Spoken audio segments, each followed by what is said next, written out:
Welcome back ناظرین. بات ہو رہی ہے نیند کے حوالے سے. نیند کے مسائل تو اتنے گھمبیر ہیں, ایک پروگرام میں تو آج پورا نہیں کر سکیں گے. میں آپ کو ابھی اس لیے بتا دیتا ہوں کیونکہ پہلی بات ہوتی ہے نیند کا نہ آنا, دوسری بات یہ ہوتی ہے نیند آ بھی گئی تو جلدی اٹھ جانا, تیسرا مسئلہ ہوتا ہے کہ نیند آ گئی ہے سانس کی پرابلم, جیسا کہ ہمارے کالر عبدالواحد صاحب کی تھی.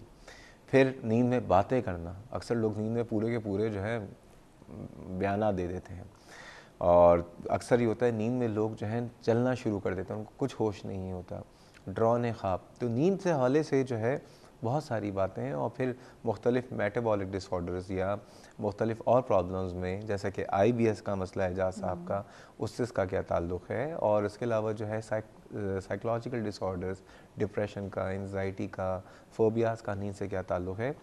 بہت لمبا ٹاپک ہے, تو میں آپ سے ابھی اناؤنس کر دیتا ہوں کہ اس پروگرام کو بھی ہم اگلے ہفتے دوبارہ کریں گے. آج تو ہم جتنا بھی پروگرام رہ گیا تو کرتے رہیں گے, آپ کی کال کا جواب بھی دیتے رہیں گے. اگلے ہفتے بروز جمعرات جو ہے اس پروگرام کا دوسرا حصہ ہم نشر کریں گے. اور آج کے لیے ڈاکٹر صاحب یہ بتائیے, اعجاز صاحب کی سیالکوٹ سے کال, ان کو مسئلہ 5-6 سال سے نیند کا ہے, آئی بی ایس بھی ہے ان کو, اریٹیبل باؤل سنڈروم, انہوں نے جو جی کبھی قبض ہو جاتی ہے, کبھی موشن شروع ہو جاتے ہیں, پیٹ میں درد رہتا ہے. ساتھ انہوں نے کہا کہ جب میں سوتا ہوں تو مجھے لگتا ہے کہ جیسے نیند پوری نہیں ہوئی ہے اور تھکاوٹ ہوتی ہے. بہت اچھا, بہت سے لوگوں کی حساس نیند ہوتی ہے, بہت سینسیٹیو ہوتی ہے, اور جلدی سے آنکھ کھل جاتی ہے, ذرا سی ہارٹ سے, اور کچھ تو ایسے ہوتے ہیں لکڑ اعظم پتھر اعظم. ایکچولی وہ جو ہے نا ان کی ڈیپ سلیپ ڈسٹرب ہوتی ہے, وہ ڈیپ سلیپ میں نہیں جاتے. مطلب ہماری 2 طرح کی سلیپ ہوتی ہے, ایک ریم سلیپ ہوتی ہے, ایک نان ریم سلیپ ہوتی ہے. تو جو ریم سلیپ ہوتی ہے اس میں سے ایک پارٹ ہوتا ہے جس میں ڈیپ سلیپ میں جاتے ہیں. جب لوگ ڈیپ سلیپ میں نہیں جاتے ہیں تو ان کو یہ احساس رہتا ہے کہ ہم تو سوئے ہی نہیں. کیوں نہیں جا رہے, حالانکہ وہ کیوں نہیں جا رہے, ٹکٹ لینا پڑتا ہے, کیا ہے, کیوں نہیں مطلب سلیپ کے دیکھیں کچھ سائیکلز ہیں نا, سلیپ کی پوری ایک سائیکل ہے کہ ایک شروع میں جب بندہ سوتا ہے تو ایک اسٹیج 1 ہوتی ہے, پھر اسٹیج 2, پھر اسٹیج 3, وہ مختلف قسم کی اسٹیجز ہوتی ہیں. اسٹیج 3 پہ جا کے ڈیپ سلیپ آتی ہے. تو بعض لوگوں کی ڈیپ سلیپ ڈسٹرب ہوتی ہے فار سم ریزن, بعض دفعہ دوائیوں کی وجہ سے ہوتی ہے, بعض دفعہ لوگوں کی ویسے ہی ڈسٹرب ہو جاتی ہے. تو جن کی ڈیپ سلیپ ڈسٹرب ہوتی ہے وہ عموماً یہ کمپلین کرتے ہیں کہ جی ہم سوتے تو ہیں لیکن ہمیں لگتا ہے کہ ہم سوئے نہیں ہیں. مطلب باقی گھر والے کہہ رہے ہو تم تو سو رہے تھے, لیکن وہ کہتے ہیں ہم تو نہیں سو رہے تھے, ہم جاگ رہے تھے, یا اٹھتے بھی ہیں تو لگتا ہے جیسے تھکاوٹ ہے, کمزوری ہے, جسم میں درد ہے. تو وہ بعض دفعہ ڈیپ سلیپ کے ڈسٹرب ہونے سے ہوتا ہے. اور ان کو کیونکہ ان کے ساتھ اریٹیبل باؤل کا بھی مسئلہ ہے اور ڈیپ سلیپ کا بھی پرابلم ہے, اور یہ کافی عرصے سے چل رہا ہے, ساتھ ویٹ لاس بھی بتا رہے ہیں.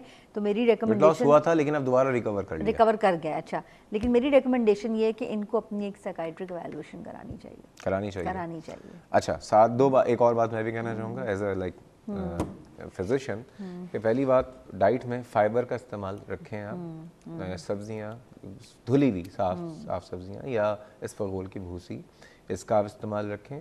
اور آئی بی ایس ایک ایسا مسئلہ ہے کہ کوئی بہت بڑا مسئلہ نہیں ہے آئی بی ایس, لیکن لائک یہ ہے کہ آپ اپنی لائف میں تھوڑا سا ایکسرسائز کو بھی لے کے آئیے, واک کو یا ایکسرسائز لے کے آئیے, اور سلیپ ہائیجین جو کہ پروگرام کے شروع کے حصوں میں بتایا گیا ہے اس کو آپ فالو کریں گے. اور جیسے ڈاکٹر صاحب نے کہا ہے کہ اگر پھر بھی مسئلہ سالو نہ ہو تو ایک سائیکیٹرک جو ہے ہیلپ ضرور کرا سکتے ہیں. دوسرا یہ لیبریکس وغیرہ لینا اور یہ بینزوڈائزپینز لانگ ٹرم پہ لینا یہ مناسب نہیں. اچھا, نصرت صاحبہ تھیں گجرانوالہ سے, جی بالکل, ان کا کیا مسئلہ ہے جی؟ ہاں جی, انہوں نے کہا کہ صبح اٹھتی ہیں تو جسم کہتی ہیں تھکاوٹ ہوتی ہے, نیند پوری نہیں ہوتی, ان کی نیند کم آتی ہے. زیادہ تر لوگوں کو یہ مسئلہ ہے کہ صبح اٹھتے ہیں تو تھکے ہوئے ہوتے ہیں, یہ کیوں ہوتے ہیں؟ دیکھیں اس میں 2 باتیں ہیں. ایک تو نیند نہ پوری ہونے کی وجہ سے تھکاوٹ ہوتی ہے, کہ بعض لوگوں کی سلیپ ہوتی ہے, اگر کسی کی 8 یا 9 گھنٹے سلیپ ہے اور اگر وہ 6 گھنٹے سو رہا ہے تو اس کو تھکاوٹ ہوگی, ٹھیک ہے, آپ کی نیند پوری نہیں ہو رہی. تو اس کو یا تو آپ کسی اور ٹائم میں کمپلیٹ کریں, اس کو پورا کریں, دن کے ٹائم سو کے اپنی نیند پوری کریں. تو وہ اپنا پتہ ہوتا ہے انسان کو, یا نہیں پتہ تو پتہ کرنا چاہیے کہ نیند کتنے گھنٹے ہے میری, اور میری سائیکل کتنی ہے. وہ ہر کسی کی ایک جیسی نہیں ہوتی, تو ہر کسی کی فرق ہے, پہلے تو اس کو ڈٹرمن کریں.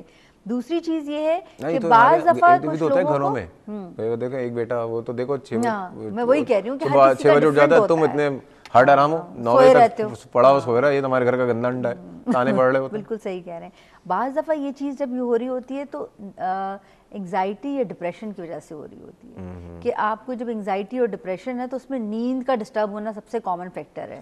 اور جب صبح اٹھتے ہیں تو تھکاوٹ بھی ہے, کمزوری بھی ہے, بے چینی بھی ہے, گھبراہٹ بھی ہے. تو یہ اور وائٹامن جو انہوں نے علامات بتائی ہیں کہ جسم سن ہو جاتا ہے یا جسم میں وائبریشنز ہوتی ہیں, تو میرا خیال ہے کہ کوئی ملٹی وائٹامن ان کو لے کے دیکھنا چاہیے, اس سے کیا ان کو وائٹامن B12 میں بھی کمی سے بھی ایسا ہوتا ہے. اس کے علاوہ اینیمیا کو بھی رول آؤٹ کرنا چاہیے. آپ کو رول آؤٹ کرنا چاہیے. ٹھیک ہے, تو بیسٹ یہ ہے نصرت صاحبہ کہ پہلی بات تو آپ جتنے بھی تمام لوگ دیکھ رہے ہیں, میں ایک بات یہ کہنا چاہوں گا کہ پہلی بات فزیشین کے پاس جا کے, ہمارے یہاں کچھ روٹین انویسٹیگیشنز ہوتی ہیں جس میں بلڈ کی کمپلیٹ بلڈ کاؤنٹ ہوتا ہے, آپ کی ریگولر بلڈ شوگر کو چیک کیا جاتا ہے, اور دوسرے کچھ انویسٹیگیشن ہوتی ہیں. فزیشین سے ایک معائنہ ضرور کرواتے رہنا چاہیے. ڈاکٹر صاحبہ ایک پرابلم ہمارے ساتھ بھی ہے, لیکن وہ پرابلم کا سولوشن یہ نے بتا دیا کہ آج کا جو پروگرام ہے اس کا تو ٹائم ختم ہو گیا, لیکن اب جو باتیں ہیں کہ نیند میں ایک تو نہیں آ رہی ہے, اس پہ بھی باتیں بھی کرنی ہے. پھر نیند میں جو لوگ باتیں کرتے ہیں, ٹھیک ہے, وہ باتیں بہت زیادہ نیند آتی ہے, اور بعض لوگوں کو تو بہت نیند آ رہی ہوتی ہے, irresistible sleep attacks, ٹھیک ہے نا, اور پھر نیند میں اکثر لوگ چلتے ہیں باقاعدہ, ٹھیک ہے, چل کے گھر سے باہر نکل گئے, ایسا بھی ہوا ہے. یہ ساری باتیں کریں گے اور اگلے ہفتے بروز سے جمعرات کریں گے. آج کے لیے آپ کا بہت بہت شکریہ, آج آپ اس پروگرام میں آئیں. ناظرین ایک چیز یہ ہے کہ سب سے پہلی بات, دنیا میں اللہ تعالیٰ, ہم مسلمان جو ہیں نا بڑے خوش نصیب ہیں. ہم مسلمان اس لیے خوش نصیب ہیں کہ عموماً ہمارے دیکھیں ٹینشن کس کی زندگی میں نہیں ہے, اسٹریس کس کی زندگی میں ہے. کوئی ایسا انسان نہیں ہے جس کی زندگی میں کوئی نہ کوئی پریشانی یا مسئلے مسائل نہ ہو. ہر ایک کی زندگی کے مسئلے مسائل مختلف ہیں, لیکن ہیں ضرور, کسی کا کچھ ہے تو کسی کا کچھ ہے. ہمارے پاس ایک سب سے اچھی چیز یہ ہے کہ اپنی جتنی ٹینشنز ہیں نا, تو اللہ تعالیٰ نے 5 وقت دیے ہوئے ہیں کہ آپ ہر تھوڑی تھوڑی دیر میں اپنی تمام ٹینشنز اللہ تعالیٰ کے حوالے کر دیجئے دعا مانگ کے.